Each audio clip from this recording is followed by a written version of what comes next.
கலாத்திய திருச்சபை கன்னியாகுமரி பேராயம் தொடர்பு துறையின் வழியாக இந்த அருட்பணி ஞாயிறில் ஆண்டவருடைய வார்த்தைகளோடு உங்களை சந்திக்கிறதிலே மிகுந்த மகிழ்ச்சி அடைகின்றேன்.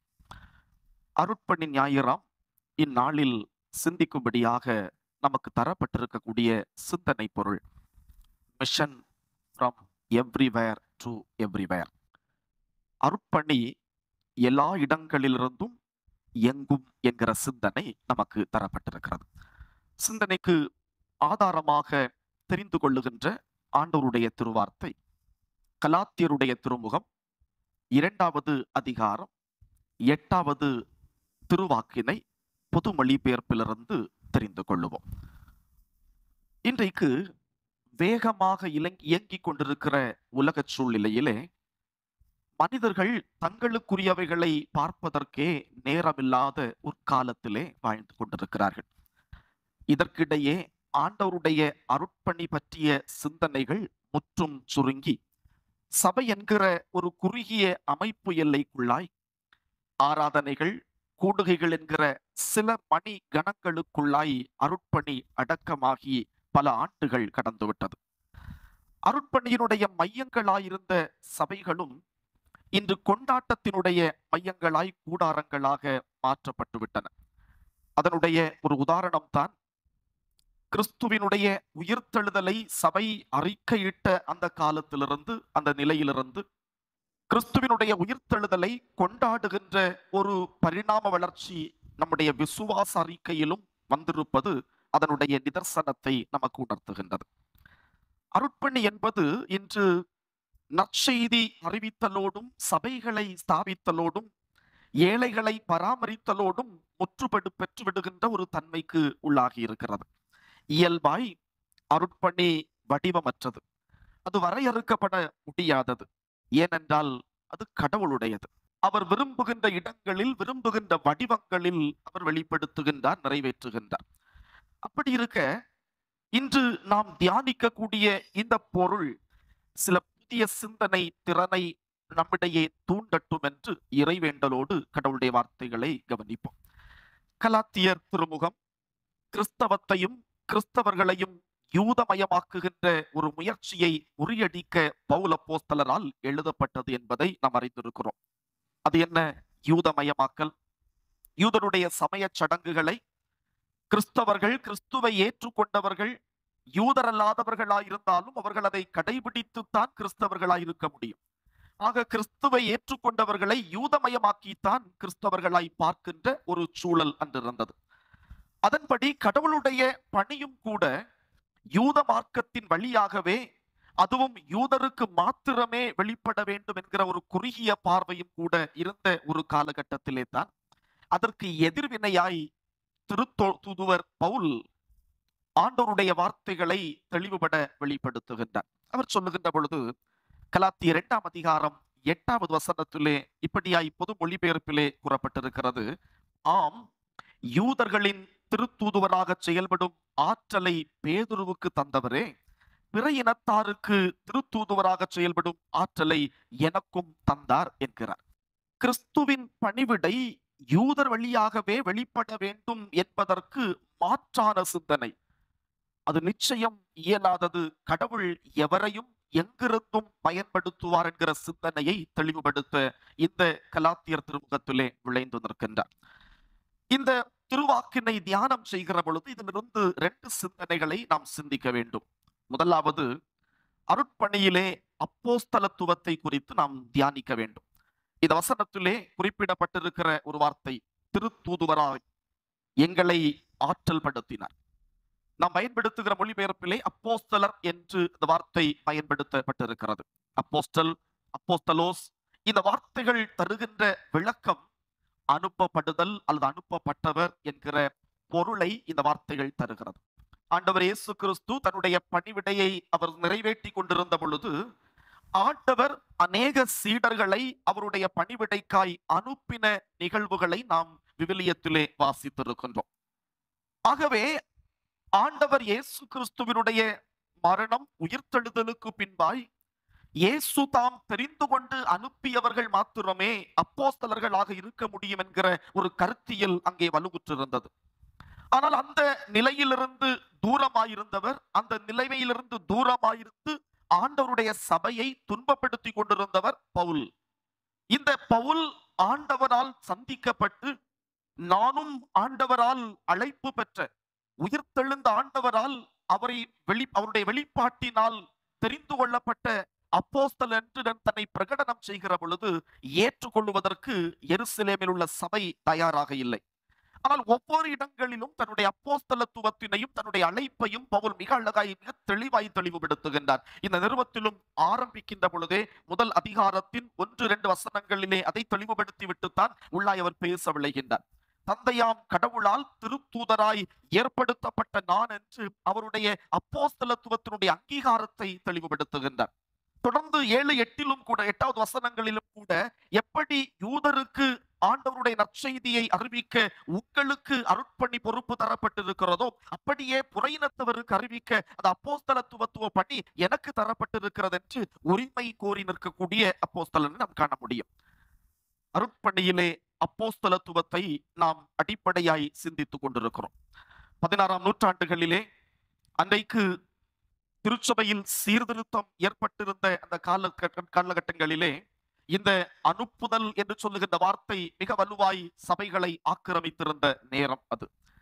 அந்த காலங்களிலே அருட்பணி என்பது அனுப்புதலை மையமாய் கொண்டுதான் பார்க்கப்பட்டது. சில அருட்பணி இறையியலாளர்கள் பேசுகின்ற பொழுது, ஃபாதர் தந்தையாம் கடவுள் அவர் குமாரனை அனுப்பினார், தந்தையாம் கடவுளும் குமாரனும் பரிசுத்த ஆவியரை அனுப்பினார்கள், தந்தை மைந்தன் தூய் ஆவியராகிய மும்மை கடவுள் திருச்சபையை உலகுக்குள்ளாய் அனுப்பி இருக்கிறார் என்கிற அந்த செய்திகளை வலுப்படுத்தி இருந்த காலத்திலே திருச்சபை அனுப்பப்பட்டிருக்கிற ஒரு சமூகம் என்கிற சிந்தனை சீர்திருத்த திருச்சபைகளிலே பற்றி எறிந்து கொண்டிருந்தபடியினாலே அந்த அடையாளங்களிலிருந்து அநேக அருட்தொண்டர்கள் ஆண்டவருடைய பணிவிடையை செய்வதற்காய் பல இடங்களுக்கு அனுப்பப்பட்டார்கள்.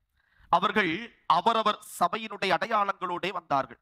பாசில் இயக்கத்தினுடைய அடையாளமாய் அதனுடைய அருட்தொண்டர்கள், லண்டன் மிஷனுடைய அடையாளமாய் அதனுடைய அருட்தொண்டர்கள், கத்தோலிக்க அடையாளத்தோடு அதனுடைய அருட்தொண்டர்கள் எல்லாரும் அவர்கள் இந்தியா போன்ற நாடுகளிலே வந்து கிறிஸ்தவத்தை யூதமயமாக்கினது போல அவரவர் இயக்கங்களுக்கு ஏற்ப திருச்சபைகளை வடிவமைத்தார்கள். கால சக்கரம் சுழல இன்னைக்கு அந்த அடையாளங்கள் எல்லாம் மங்கி கிறிஸ்தவம் என்கிற ஒரு அடையாளம் உரு பெற்றிருக்கிறது. ஒரு காலத்திலே மேற்கத்திய நாடுகளிலிருந்து அருட்தொண்டர்கள் அருட்பணியாற்ற அனுப்பப்பட்ட காலம் போய் நாம் நேற்று இங்கிருந்து அருட்தொண்டர்களை வட இந்தியாக்களுக்கு அனுப்பினோம். இன்றைக்கோ அங்கிருந்து மிஷனரிகள் சாட்சிகளோடு இங்கு நம்மை விசுவாசத்தில் வலுப்படுத்த அனுப்பப்படுகின்றார்கள். இது இந்த கால சக்கரத்தினுடைய சுழலல் என்பதை நாம் அறிந்து கொள்ள வேண்டும். அருட்பணி எப்படி எல்லா இடங்களிலிருந்தும் எங்கும் செல்ல ஆரம்பித்திருக்கிறது என்பதை இந்த அப்போஸ்தலத்துவத்திலே ஆண்டவர் பயன்படுத்துகின்ற நிலைகளிலிருந்து நாம் புரிந்து கொள்ள முடியும்.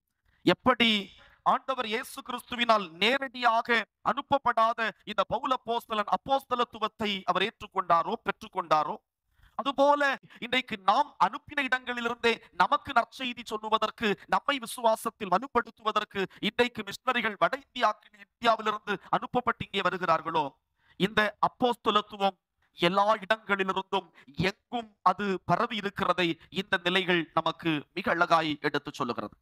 தெரிந்து கொள்ளப்பட்ட அனுப்பப்படுகிற ஒரு மிஷனரியாய் யோனா ஒரு அசீரியருடைய, ஆண்டவரை அறியாத அசீரிய நாட்டினுடைய தலைநகராகிய நினிவேக்கு அனுப்பப்படுகின்ற பொழுது அந்த நினிவேயினுடைய மக்களின் வாழ்க்கை நிலையிலிருந்து கொண்டு கடவுளின் தன்மையை யோனா அந்த இடத்திலே அறிந்து கொள்ள வேண்டிய ஒரு சூழல் ஏற்பட்டது. காலச்சக்கரத்தினுடைய சூழல். அவர் வலதுகைக்கும் இடதுகைக்கும் வித்தியாசம் அறியாத 120,000க்கும் அதிகமான மக்கள் மீது இரக்கம் கொள்ளுகிறவர் என்பதை அறிந்து கொள்ளக்கூடிய ஒரு சூழல் ஏற்பட்டது. ஆண்டவர் இயேசு கிறிஸ்து கூட பல இடங்களிலே, குறிப்பாய் மத்தேயு 8ஆம் அதிகாரத்திலே 100க்கு அதிபதியுடைய வேலைக்காரனுக்காய் சுகத்திற்காய் வேண்டிக் கொள்ளுகின்ற பொழுது சுகமளித்து விட்டு அந்த நம்பிக்கையை வளப்படுத்துகின்ற விதமாய் ஆண்டவர் இயேசு கிறிஸ்து சொல்லுவார், இஸ்ரவேல் கூட இத்தகையதான ஒரு பற்றுறுதியை நான் கண்டதில்லை என்று சொல்லுவார். ஆண்டவருடைய அருட்பணிக்கு எழுப்பி நிற்க எல்லா இடங்களிலும் இருந்து எல்லாரும் எங்கும் இன்று இருக்கக்கூடியவர்கள் வலுவாய் எழும்பி இருக்கிற ஒரு காலம். இன்னைக்கு நாம் வாழுகிற சமூகத்திலே கிறிஸ்தவர்களை காட்டிலும் மிக ஒழுக்கத்தோடும் நாகரிகத்தோடும் இன்றைக்கு சமூகத்திலே ஆண்டவரை அறியாதவர்கள் வாழ்ந்து கொண்டிருக்கிற ஒரு சூழலிலே இருந்து கொண்டிருக்கிறோம். நம்முடைய சாட்சிகளும் நம்முடைய பணி வாழ்க்கையும் இன்றைக்கு முற்றிலுமாய் சாட்சி இழந்திருக்கிற ஒரு சூழ்நிலையிலே கடவுளுடைய வார்த்தை தருகிற எச்சரிப்பு, இந்த அருட்பணியினுடைய அப்போஸ்தலத்துவத்திலிருந்து நீங்களும் நானும் தூக்கி எறியப்படுகிற காலம் தொலைவில் இல்லை என்கிற ஒரு எச்சரிப்பின் செய்தியை இந்த நாள் ஆண்டுடைய வார்த்தை நமக்கு தருகிறது. இரண்டாவது நாம் சிந்திக்க வேண்டிய காரியம், அருட்பணியிலே ஆண்டவருடைய ஆற்றலை குறித்து நாம் அறிந்து கொள்ள வேண்டும். ஆண்டவருடைய ஆற்றல் அருட்பணியிலே அது எங்கும் உள்ளது என்பதை நாம் புரிந்து கொள்வதற்கு ஆண்டவர் அழைக்கின்றார். பேதுரு அந்த அப்போஸ்தலனுக்கு செயல்படுகின்ற ஆற்றலை வழங்கியுள்ள ஆண்டவரே எனக்கும் அதே ஆற்றலை தந்திருக்கிறார் என்று பவுல் குறிப்பிட்டு சொல்லுகிறதினாலே ஆண்டவருடைய ஆற்றல் தெரிந்து கொள்ளப்பட்டவரிடத்திலே மாத்திரமல்ல, ஆண்டவரை நம்புகிற அத்தனை பேரிடத்திலும் வெளிப்படுகிறது என்கிற சிந்தனையை நாம் அறிந்து கொள்ள முடிகின்றது. இந்த புறஜாதிகளுக்கு உரிய அப்போஸ்தலனாய் ஆண்டவரனை ஆற்றல் படுத்தி அவர் செயல்படுத்துகின்றார் என்று சொல்லுகின்ற வார்த்தை மிக நிதர்சனமான உண்மையா இருக்கிறது. ஏனென்றால் புற இனத்தவர்களிடமிருந்து ஆண்டவருக்குடைய சாட்சிகள் அந்த அப்போஸ்தலருடைய காலத்திலே அநேகர் எழும்பினார்கள். இந்த அதிகாரத்திலே கூட அதனுடைய வசனங்கள் நமக்கு மிக தெளிவாய் சொல்லுகின்றது. இங்கே எருசலேம் சபை கிரேக்கனாக இருந்தும் தீத்துவை இந்த விசுவாச ஐக்கியத்திலே ஏற்றுக்கொண்டார்கள். ஆண்டவருடைய அருட்பணியினுடைய ஒரு கருவியாய் ஒரு கிரேக்கனாக இருந்த இந்த தீத்து ஆற்றல் படுத்தப்பட்டு பயன்படுத்தப்பட்டார் என்று சொல்லி இந்த அதிகாரத்திலே இந்த 3வது வசனத்திலே அழகாய் அழுத்தமாய் சொல்லப்பட்டிருக்கிறது. இங்கே ஆண்டவரால் ஆற்றல் படுத்தப்பட்ட இந்த மக்கள் பயன்படுத்தப்படுகிறதை அன்றைக்கு எருசலேமில் இருந்த சபையினுடைய தூண்கள் எனப்பட்ட யாக்கோபு, யோவான், கேபா என்கிற மறுபெயருடைய பேதுரு ஆகியோர் மிக இன்முகத்தோடு ஏற்றுக்கொள்ளுகிற ஒரு நிலை உருவானது என்று 9வது வசனத்திலே பதிவு செய்யப்பட்டிருக்கிறது. அவர்கள் இந்த அப்போஸ்தலனுக்கு நட்புறவினுடைய கையை கொடுத்தார்கள் என்று அங்கே சொல்லப்பட்டிருக்கிறது. எனக்கு அருமையான ஆண்டவருடைய பிள்ளைகளே, ஆண்டவருடைய ஆற்றல் அவர் பயன்படுத்துகிற எல்லாரிடத்திலும் வெளிப்படத்தக்க வல்லமை உள்ளது என்பதை நாம் புரிந்து கொள்ள வேண்டும். நம்மிடையே மாத்திரமே ஆண்டவருடைய ஆற்றல் வெளிப்படும் என்று நாம் இன்னும் சிந்தித்துக் கொண்டிருந்தால் நாம் ஏமாற்றம் அடைவோம். ஆண்டவர் எங்கும் இருக்கின்ற ஜனங்களோடும் தம்முடைய ஆற்றலை வெளிப்படுத்தி அவர் அவருடைய அருட்பணிக்காய் அவர்களை பயன்படுத்துகிறதிலே அவர் திட்டம் கொள்ளுகின்றவராக இருக்கின்றார். அன்றைக்கு எலியா தீர்க்கதரிசி சாரிபாத் அந்த என்கிற அந்த ஊரிலே கடவுள் தம்முடைய ஆற்றலை வெளிப்படுத்தி அந்த ஊரில் இருந்த ஒரு ஏழை விதவை தாயினுடைய இல்லத்திலே ஆண்டவர் அந்த விதவை தாயையும் குடும்பத்தையும் போஷிக்க வல்லவர் என்பதை வெளிப்படுத்தின அந்த நிகழ்வுகளை நாம் சிந்திக்க வேண்டும். ஆண்டவர் எல்லைகளை தாண்டி தம்முடைய ஆற்றலை வெளிப்படுத்தக்கூடியவர். அவருக்கு யாரும் ஒருபோதும் தடையில்லை. ஆண்டவர் அவருடைய அருட்பணி திட்டமாய் யாரையும் எங்கும் எவ்விடத்திலும் பயன்படுத்த ஆற்றல் உள்ளவர் என்பதை நாம் சிந்திக்க நாம் இன்றைக்கு அழைக்கப்படுகின்றோம். இன்றைக்கு இந்த சமூகத்திலே கிறிஸ்தவத்தின் அடையாளங்களோடு வாழுகின்ற நாம் இன்றைக்கு நினைக்கிறோம் நாம் ஆண்டவருடைய பணிவிடையினுடைய மையத்தில் இருக்கிறோம் என்று நாம் சிந்தித்துக் கொண்டிருக்கின்றோம். அன்றைக்கு எருசலேம் ஆலயத்தை ஆண்டவர் அதனுடைய மையத்திலே இருந்து அந்த ஆலயத்தினுடைய திருப்பணிகளை நிறைவேற்றி கொண்டிருந்த சமய அந்த தலைவர்களுக்கு ஏற்பட்ட கதிகளை நாம் சிந்திக்க வேண்டும்.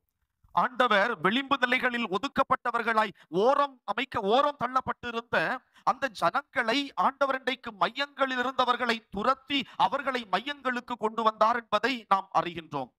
ஆண்டவர் அவருடைய அருட்பணியினுடைய இந்த காலங்களில் ஆண்டவர் பயன்படுத்துகின்ற பொழுது ஒதுங்கி நிற்கிற ஓன்களில் இருக்கிறவர்கள் மையங்களிலே வந்து ஆண்டவரால் பயன்படுத்தப்படுகிற காலங்கள் உண்டாகும் என்பதை குறித்து நாம் உணர்வடைவதற்கு ஆண்டவர் அழைக்கின்றார். நற்செய்தி நூலிலே மத்தேயு நற்செய்தி நூல் அதனுடைய 13ஆம் அதிகாரத்தினுடைய 44 முதலாய் 52 முடிய உள்ள வசனங்களிலே இறையரசை குறித்த ஓமைகளை அவர் சொல்லுகின்ற பொழுது ஒரு ஓமானம் இப்படி சொல்லுகிறது. அவருடைய அரசு பரலோக ராஜ்யம் அது வலைக்கோப்பு எல்லாரையும் வாரிக்கொள்ளும், ஆனால் இழுத்து கரையிலே கொண்டு வந்து நல்லவைகளையும் கெட்டவைகளையும் வேறு பிரிப்பார்கள் என்று. ஆண்டவர் அவருடைய பணிவிடையினுடைய ஒரு காரியங்களை குறித்து சிந்திக்கிற பொழுது ஒருவேளை இறையரசினை ஒரு நிகழ்காலத்தினுடைய ஒரு அமைப்பு நிலையிலிருந்து நாம் சிந்தித்தால் ஆண்டவர் அவருடைய அருட்பணியிலே ஒருவேளை நாம் மையங்களில் இருக்கிறவர்களை தூர எறிந்து விளிம்புகளில் இருக்கிறவர்களை கொண்டு வந்து மையங்களில் அமைத்து அவருடைய அருட்பணியை நிறைவேற்றுகிற காலங்கள் உண்டாகும் என்பதை சிந்திப்பதற்கு ஆண்டவர் நம்மை அழைக்கின்றார். நாம் எந்த இடத்தில் இருக்கிறோம்?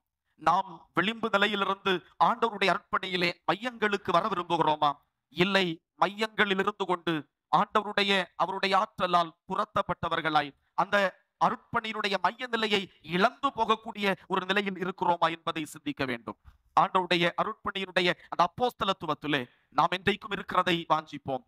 கடவுள் நம்மை அவருடைய ஆற்றலால் அவருடைய நற்செய்தி பணி பரம்பி விரிவதற்கு, அவர் நம்மை அவயவங்களாய் பயன்படுத்துவதற்கு அருட்பணியினுடைய மையங்களில் இருப்பதை விரும்புவோம். எங்கும் உள்ளவர்கள் எல்லாரும், எல்லா இடங்களில் இருக்கிறவர்களும் ஆண்டவரால் பயன்படுத்தப்படுகிற பொழுது நாமும் அவரால் பயன்படுத்தப்படுகிறவர்கள் பாத்திரங்களாய் நாம் ஒப்பு கொடுப்போம். அந்த அர்ப்பணம் நம்மை என்றும் ஆண்டவருடைய அருட்பணியிலே நம்மை நிலைநிறுத்தும். கடவுள் இந்த வார்த்தைகளின் வழியாய் நம்மோடு கூட தொடர்ந்து பேசி நம்மை ஆசீர்வதித்து பயன்படுத்துவாராக.